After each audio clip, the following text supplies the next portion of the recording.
Hello guys, today I'm going to show you a vintage rose themed pocket letter that I made this week for one of my pen pals.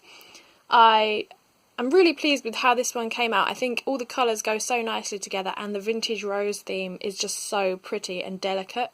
I haven't decided which pen pal I'm going to send this to yet, so it's just kind of sitting on my shelf behind my desk looking at me, and some of me wants to keep it, but then it was made for someone else, so it would be a bit wrong to keep it for myself.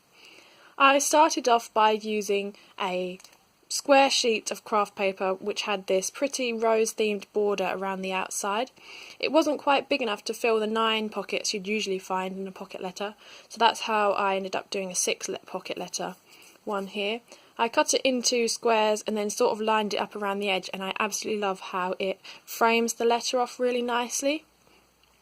I decided I wanted to do a tea pocket and send a tea sample to one of my pen pals, so I found this Time for Tea cut out in a magazine and then used some vintage books I have at home and found this clock and a teapot, so it's sort of time for tea, which I just think that's a really cute pocket.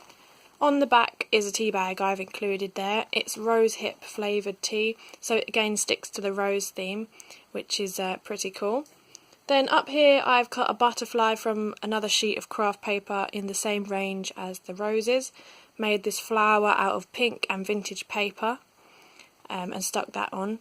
Then I found a hello in the perfect colours, that's another cut out from a magazine, and made just a couple of vintage flowers to stick on the side.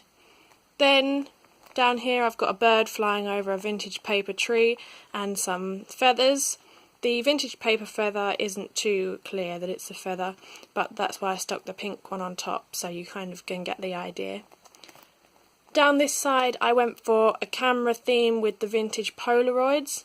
I wanted to get the words vintage rose somewhere on the pocket letter, so I made 2 Polaroids, one with vintage paper and one with rose, and then just inked vintage rose onto them with my tiny little alphabet ink stampers.